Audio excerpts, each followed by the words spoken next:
Bom, pessoal, continuando a aula da gente, então, sobre nutrição e dietética, vocês estão vendo que a gente está olhando aqui nessa indicação que há duas possibilidades de terapia nutricional, aquelas que são oral ou interal, ou uma nutrição que é considerada parenteral.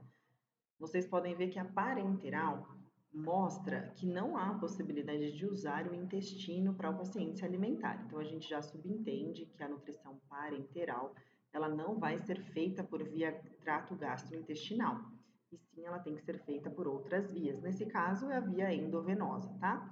Já a nutrição oral ou enteral é aquela que vai passar pelo trato gastrointestinal. E aí, qual que é a diferença entre a dieta oral, né, ou a nutrição oral e a nutrição enteral? A nutrição oral, obrigatoriamente, como o nome diz, ela passa pela boca. Então, o paciente se alimenta via boca.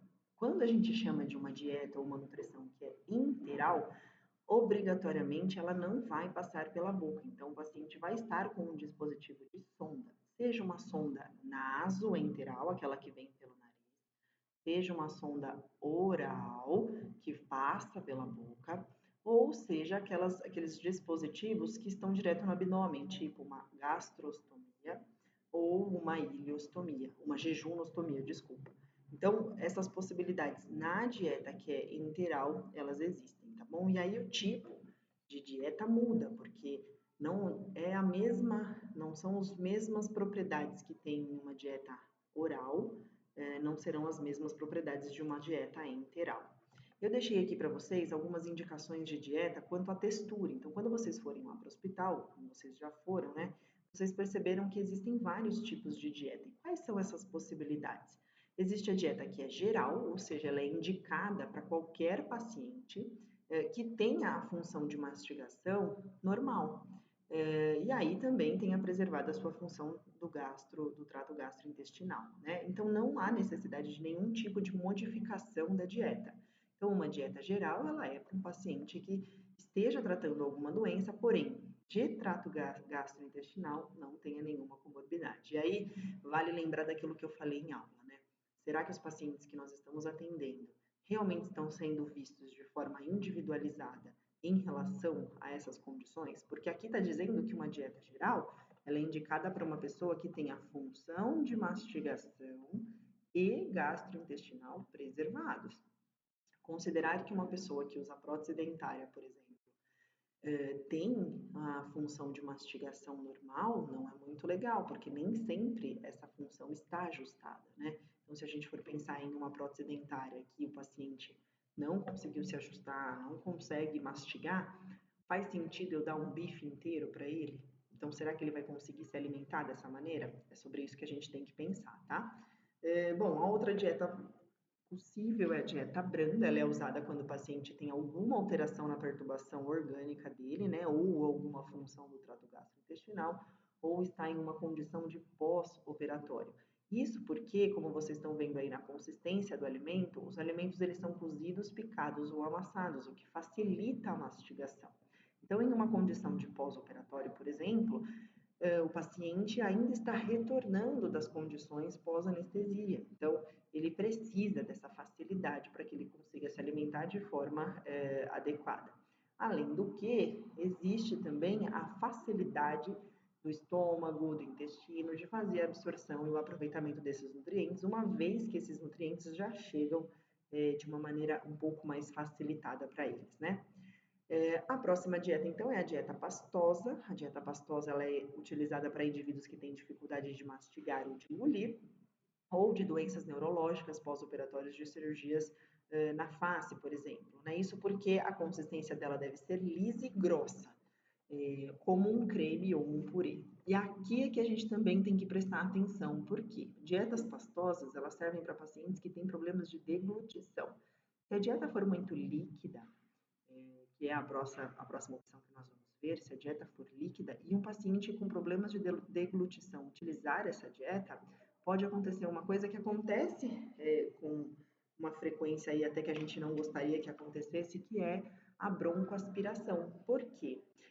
O líquido ele entra com muito mais facilidade e o paciente que não tem controle de deglutição, ele não consegue ter o controle dessa quantidade de líquido que está passando na região laríngea dele. Então, ele com certeza engasga com mais facilidade. E o engasgo pode proporcionar uma broncoaspiração.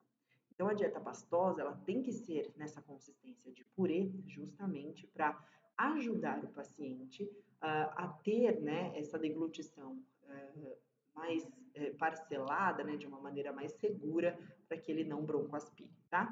Aí a próxima dieta é a líquida, né? Normalmente são para pacientes gravemente doentes ou que estejam incapazes de engolir ou de mastigar alimentos sólidos, ou para fazer preparo de exames ou pré ou pós-operatório. Isso porque a consistência deve ser bem lisa e fina e sem resíduo nenhum. E aqui eu coloco mais uma vez essa observação, né? Então, um paciente que está com dificuldade de engolir, como vocês viram aqui, ó, dificuldade de mastigar ou engolir, ele não está indicado para uma dieta líquida. A dieta líquida ela está aqui indicada para aqueles que são incapazes de engolir ou de mastigar. Então, aqui provavelmente, né, eu posso considerar que a dieta líquida, nesse caso desses pacientes com condições de incapacidade, será feita via sonda, né? Então, não é uma dieta que vai ser feita via boca, né, por via oral.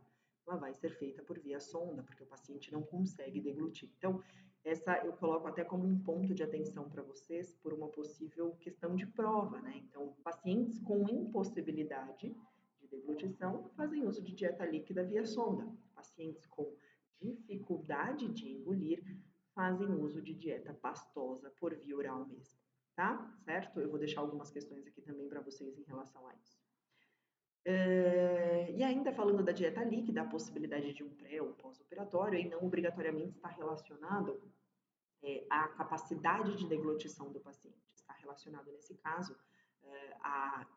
ao preparo ou à dificuldade que o trato gastrointestinal vai ter de processar esse alimento. Por isso, então, que precisa ser uma consistência mais líquida, tá?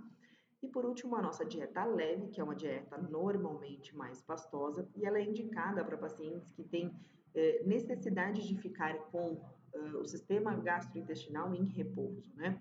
Então, uma condição de pré ou pós-operatório, ou uma fase de transição entre um paciente que usava sonda e agora ele vai sair da sonda, ou qualquer dificuldade que ele tenha de mastigação, porque como vocês estão vendo aqui, a dieta leve ela é uma dieta pastosa. E aqui vai ter aí uma alternância de alimentos que são líquidos e semissólidos, considerando sempre a textura, né? Sempre sendo ela pastosa, porque se o paciente tem dificuldade de deglutição, não pode ser líquido. Então, isso eu gostaria que ficasse bem claro aqui para vocês, tá? Outra possibilidade, né, nessa dieta que é líquida pastosa é também a restrição, né, de alguns alimentos como fruta, como carne, como vegetal, em forma crua, né? Então, já que tem que ser pastosa, todos esses alimentos têm que ser servidos cozidos, mais ou menos como a gente colocou ali numa dieta branda, né? Então, é quase que a mistura de uma dieta branda com uma dieta pastosa, né? Então, a gente juntou essas duas e fez essa dieta leve.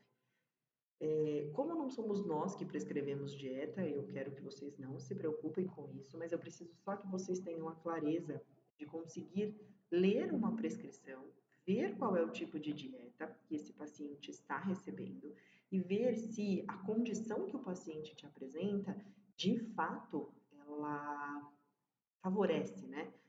Ou ela é compatível com aquela dieta. Porque às vezes, gente, quem faz a dieta, quem faz a prescrição da dieta, na verdade, pode ser o nutricionista ou pode ser o médico. E nem sempre eles fazem uma avaliação tão de perto quanto nós, porque nós da enfermagem estamos 24 horas com o paciente. Então, às vezes, cabe a nós darmos, né, essas dicas ou essas orientações ou essa conversa, né, multiprofissional para esclarecer, talvez, para o médico ou para o nutricionista, que talvez aquela dieta que está sendo aplicada naquele paciente não seja a melhor naquele momento. Então, é um ponto de atenção para a enfermagem, para que ela fique de olho, para entender se de fato aquela dieta prescrita e aquela dieta que o paciente está recebendo está condizente com a condição clínica daquele paciente, né?